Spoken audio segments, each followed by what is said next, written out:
तो दोस्तों कंपनी और सप्लायर में क्या अंतर होता है इन दोनों में आज की वीडियो में आपको हम बताने वाले हैं। जो लोग भी गल्फ मुल्क में अपना काम कराते हैं किसी कंपनी में काम कराने के लिए तो वो लोग जरूर इसके बारे में पता लगाते हैं कि जिस कंपनी में हम जाने वाले हैं वो कंपनी सप्लायर है या मेन कंट्रैक्टर यानी कंपनी है। तो इसमें बहुत सारे लोगों बहुत सारे कंफ्यूजन रहता है, तो इस कंफ्यूजन को हम आज दूर करने वाले हैं। और दूसरी चीज, एक बंदा है जो हमसे पूछ रहा था क्या सप्लायर में आना सही है या नहीं है, इसके बारे में भी हम बताएंगे।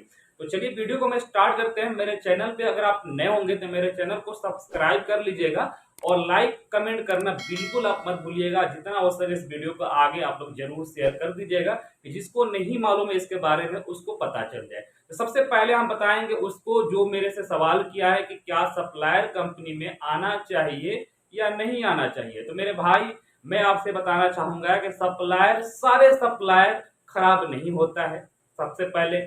और बहुत ऐसे सप्लायर है कि जो खराब होता है। सप्लायर में आने से पहले उसके बैक स्टोरी के बारे में जरूर आप पता कर लीजिएगा।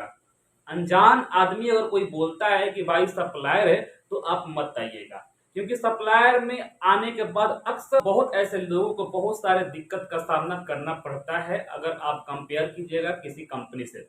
तो सप्लायर में मैं रिकमेंड नहीं करूंगा आपको कि आने का। अगर आप सप्लायर जो है उसको पर्सनली जानते हैं या आपके कोई रिलेटिव जानता है तो आप आ सकते हैं, मैं उसमें कुछ नहीं कर सकता। लेकिन अगर मैं खुद बोलूँ कि हाँ किसी भी सप्लायर में आप आ जाओ तो सप्लायर में मैं रिकमेंड नहीं करूंगा, क्योंकि सारे सप्लायर अच्छा नहीं होता है। हाँ, कुछ ऐसे सप्लायर है कि जो अच्छा काम कराता है और सिर्फ कंपनी के जैसा आपको ट्रेड करता है, कंपनी के जैसा रखता है, उसका टाइम से सैलरी भी रहता है, उसका वेलफेयर फैसिलिटीज भी सही रहता है। वेलफेयर फैसिलिटीज का मतलब ये होता है दोस्तों कि आपके रहने और खाने का व्यवस्था कर देता है, वॉशरूम का व्यवस्था करता है, मस्जिद का व्यवस्था करता है, ट्रांसपोर्टेशन का व्यवस्था करता है। मतलब जो बेसिक नीड है आपको वो उसको प्रोवाइड करना। जैसे कि बेसिक नीड क्या है, किसी कंपनी में अगर आप आते हैं काम करने के लिए तो वो क्या चाहिए आपको। आपको रहने के लिए अच्छा सुटेबल रूम चाहिए जहां पे आपको अच्छा से एसी लगा हो, क्योंकि बाहर विदेश में आप आएंगे तो यहाँ पे गर्मी बहुत ज्यादा होता है और बिना एसी के आपको नींद भी नहीं लगेगा। और नींद नहीं लगेगा तो फिर आप कैसे काम कर पाएंगे सुबह में। तो अच्छा रूम हो, एसी हो रूम में, और वॉशरूम हो। वॉशरूम का मतलब बाथरूम, जहाँ पे आप हमाम जा सके, नहा सके। उसके बाद आपके पास किचन प्रोवाइड कर दे खाना वाना बनाने के लिए। अगर कंपनी खाना बनाकर खुद देती है तो बेहतर है, अगर नहीं बनाकर देती है तो आपको वो प्रोवाइड करे किचन, और किचन के बाद से गैस सिलेंडर जो भी है वो आपको प्रोवाइड करे। पानी पीने के लिए हो, मस्जिद में नमाज पढ़ने के लिए हो, और काम पे जाने के लिए आपको आने और जाने के लिए गाड़ी प्रोवाइड करे यानी ट्रांसपोर्ट प्रोवाइड करे। और जब आप साइट पे जाते हैं तो आपको आपका जॉब मिलना चाहिए, और जॉब मिलने के बाद आपको टाइम से आपको लंच मिले, आपका टाइम से आपका छुट्टी हो, और ओवर टाइम चले तो ओवर टाइम का आपका पैसा मिले, और ओवर टाइम का पैसा मिले वो भी टाइम पर आपका सैलरी मिल जाए। बस अगर आपको ये सारे चीज मिलता है, चाहे वो सप्लायर है या कोई कंपनी है, तो बिल्कुल आप आ सकते हैं। क्योंकि इतने जरूरी चीज आपको चाहिए, टाइम पर सैलरी जरूर चाहिए, रूम चाहिए, ट्रांसपोर्टेशन चाहिए, और साथ ही साथ आपको सबसे जरूरी चीज है कि मेडिकल प्रोवाइड करें। मेडिकल समझ रहे हैं ना, मेडिकल इंश्योरेंस होता है जो आपको बिल्कुल चाहिए। क्योंकि अगर आप साइट पे काम कर रहे हैं तो साइट पे कभी भी कुछ भी हो सकता है। आपका तबीयत खराब हो सकता है, आप गिर सकते हैं, आपका हाथ पांव टूट सकता है, आपका हाथ कट सकता है।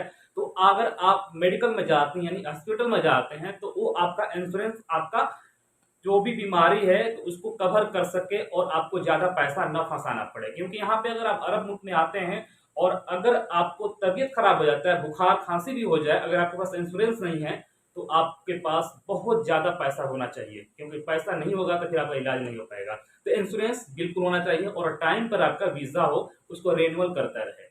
बस यही चाहिए, बेसिक है, सारे कंपनी में ये प्रोवाइड होता है। तो अगर ये सारे फैसिलिटी अगर आपका सप्लायर प्रोवाइड कर रहा है तो आप बिल्कुल आ सकते हैं। लेकिन मैं आपसे फिर बोल रहा हूं कि अगर आप सप्लायर के पर्सनली नहीं जानते हैं, अगर आपके कोई भाई, कोई बाप, कोई कोई भी दोस्त अगर पर्सनली जानता है उसके बारे में तो आप आइए। अगर नहीं जानता है तो मैं रिकमेंड नहीं करूंगा। सुनकर कोई बोल दे तो आप उस पर विश्वास कम कीजिएगा, क्योंकि आने के बाद यहाँ पे सप्लायर में बहुत ज्यादा लोगों के साथ में धोखा हो जाता है। अब एक बात दोस्तों, कंपनी कंपनी क्या करता है। तो अगर किसी भी कंपनी में अगर आप आते हैं जॉब करने के लिए, काम करने के लिए, तो कंपनी में आने के बाद आपको कंपनी तुरंत आपको रूम दे देगा।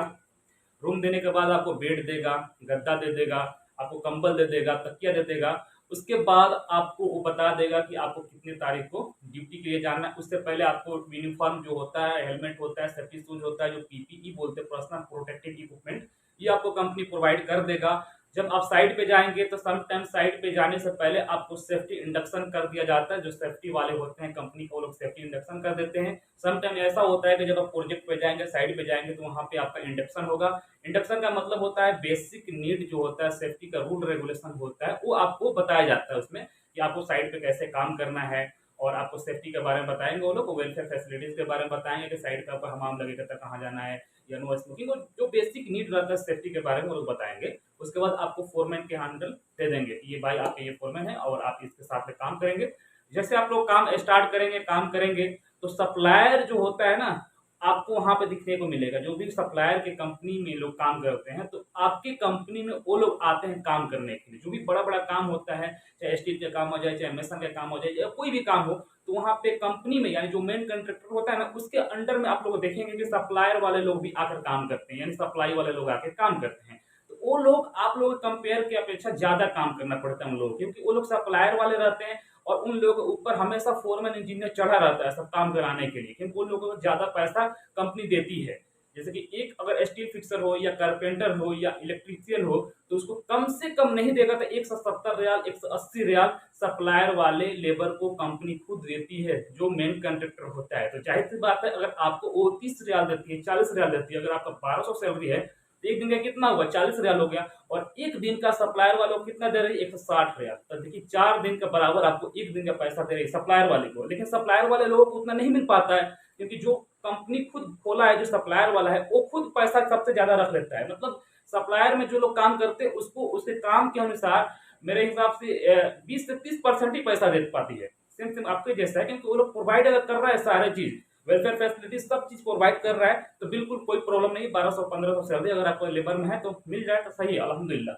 अगर आप काम भी कर रहे हैं, आपसे ज्यादा काम भी कराया जाता है, आपको टाइम से सैलरी नहीं दिया जाता, आपको कोई भी वेलफेयर फैसिलिटीज नहीं है, आपका रूम में एसी नहीं है, अगर आपका बाथरूम नहीं मिल पाता है, आने जाने का भी प्रॉब्लम है, खाने का भी प्रॉब्लम है, तो गलत है ऐसा। तो कंपनी में अगर आप आएंगे, तो कंपनी कभी भी सही रहता है सप्लायर में।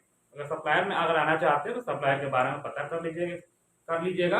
अगर आप कंपनी में डायरेक्ट आते हैं, तो कंपनी में भी बहुत सारी कंपनियां होती है जो खराब होती है, जो टाइम से सैलरी नहीं देती है, टाइम से आपका इंश्योरेंस रेन्यूअल नहीं करेगी, टाइम से आपका वीजा रेन्यूअल नहीं करेगी। तो बहुत ऐसा कंपनी है, सारे कंपनी और सारे सप्लायर खराब नहीं होते हैं, लेकिन कंपनी में भी खराबी है, सप्लायर में भी खराबी है।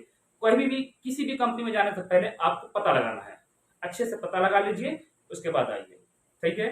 और सप्लायर कभी भी मैं रिकमेंड नहीं करूंगा सप्लायर में आने से। अगर सप्लायर में आएंगे तो पता कर लीजिएगा, मैंने पहले बताया। कंपनी में भी खराब होता है, कंपनी में भी अच्छा कंपनी होता है, लेकिन किसी भी कंपनी में जाइए, किसी भी सप्लायर के पास जाइए, पता जरूर कीजिए और अच्छे से पता कीजिए। मतलब कोई बता दे कि हाँ भाई मैंने सुना है अच्छा कंपनी है, तो ऐसे नहीं आना है, आपको अच्छे से पता करना है। आजकल तो सोशल मीडिया का जमाना है मेरे भाई, आप फेसबुक पर भी पता कर सकते हैं। बहुत ऐसे लोग हैं आपके जान पहचान के होंगे कि उस देश में रहते हैं, उससे पता कीजिए, वो किसी दूसरे आदमी से पता करेगा, उसके बाद आप आए, ठीक है। तो उम्मीद करते हैं हमारा वीडियो आपको अच्छा लगा होगा। अगर अच्छा लगा तो प्लीज लाइक एंड सब्सक्राइब करना मत भूलना, जितना हो सके वीडियो को शेयर करें। Thank you so much for watching the video.